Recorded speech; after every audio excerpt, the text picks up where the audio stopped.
بسم اللہ الرحمن الرحیم، الحمدللہ رب العالمین، والصلاة والسلام علی سید الانبیاء والمرسلین۔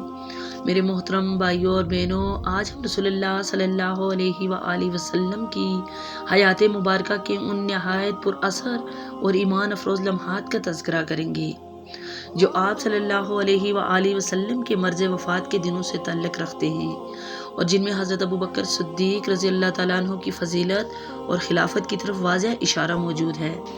سامعین محترم، جب نبی کریم صلی اللہ علیہ وآلہ وسلم پر بیماری کی شدت بڑھ گئی اور آپ صلی اللہ علیہ وآلہ وسلم مسجد میں آ کر نماز پڑھانے کے قابل نہ رہے، تو آپ صلی اللہ علیہ وآلہ وسلم نے فرمایا، ابوبکر سے کہو وہ لوگوں کو نماز پڑھائیں۔ یہ حکم محض انتظامی نہیں تھا بلکہ امت کے لیے ایک گہرا پیغام تھا۔ لیکن یہاں ایک نہایت لطیف اور محبت بھرا منظر سامنے آتا ہے۔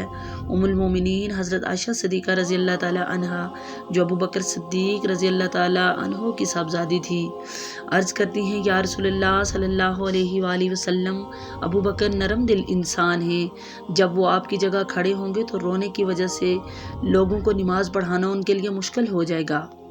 نبی کریم صلی اللہ علیہ وآلہ وسلم نے دوبارہ فرمایا، ابوبکر سے کہو کہ وہ نماز پڑھائیں۔ حضرت عائشہ صدیقہ رضی اللہ تعالیٰ عنہا نے دوسری مرتبہ بھی وہی بات عرض کی۔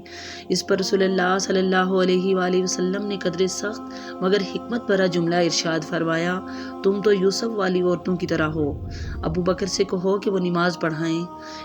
یہاں نبی صلی اللہ علیہ وآلہ وسلم نے واضح کر دیا کہ اس فیصلے میں کوئی تبدیلی نہیں ہو سکتی۔ چنانچہ حضرت ابوبکر صدیق رضی اللہ تعالیٰ عنہ کو بلاوا بھیجا گیا اور انہوں نے نبی صلی اللہ علیہ وآلہ وسلم کی زندگی میں، نبی صلی اللہ علیہ وآلہ وسلم کی موجودگی میں مسلمانوں کی امامت شروع کی۔ صحیح بخاری حدیث نمبر 678۔ میرے محترم بھائیوں اور بہنوں، اب ہم ایک ایسا منظر بیان کر رہے ہیں جسے سن کر دل بھر آتا ہے اور آنکھیں نم ہو جاتی ہیں۔ یہ پیر کا دن تھا۔ مسلمان صفے باندھے فجر یا ظہر کی نماز میں کھڑے تھے اور حضرت ابوبکر صدیق رضی اللہ تعالیٰ عنہ امامت کر رہے تھے۔ اچانک رسول اللہ صلی اللہ علیہ وآلہ وسلم نے اپنے حجرے مبارک کا پردہ ہٹایا۔ حضرت انس رضی اللہ تعالیٰ عنہ فرماتے ہیں، ہم نے نبی صلی اللہ علیہ وآلہ وسلم کے چہرے مبارک کو دیکھا۔ وہ ایسا روشن، صاف اور حسین تھا جیسے قرآن کا نیا ورق ہو۔ نبی صلی اللہ علیہ وآلہ وسلم ہمیں دیکھ کر مسکرانے لگے۔ سوچئے نبی صلی اللہ علیہ وآلہ وسلم کو دیکھ کر صحابہ کے دلوں پر کیا گزری ہوگی۔ فرماتے ہیں، ہم اتنے خوش ہو گئے کہ قریب تھا ہم نماز توڑ بیٹھتے۔ حضرت ابوبکر صدیق رضی اللہ تعالیٰ عنہ نے جب یہ کیفیت محسوس کی تو پیچھے ہٹنے لگے۔ انہوں نے سمجھا کہ شاید رسول اللہ صلی اللہ علیہ وآلہ وسلم آگے آ کر نماز پڑھائیں گے، لیکن نبی کریم صلی اللہ علیہ وآلہ وسلم نے ہاتھ کے اشارے سے فرمایا، نماز پوری کرو۔ پھر آپ صلی اللہ علیہ وآلہ وسلم نے پردہ گرا دیا اور اسی پیر کے دن رسول اللہ صلی اللہ علیہ وآلہ وسلم اس دنیا سے پردہ فرما گئے۔ ان للہ و انا الیہ راجعون۔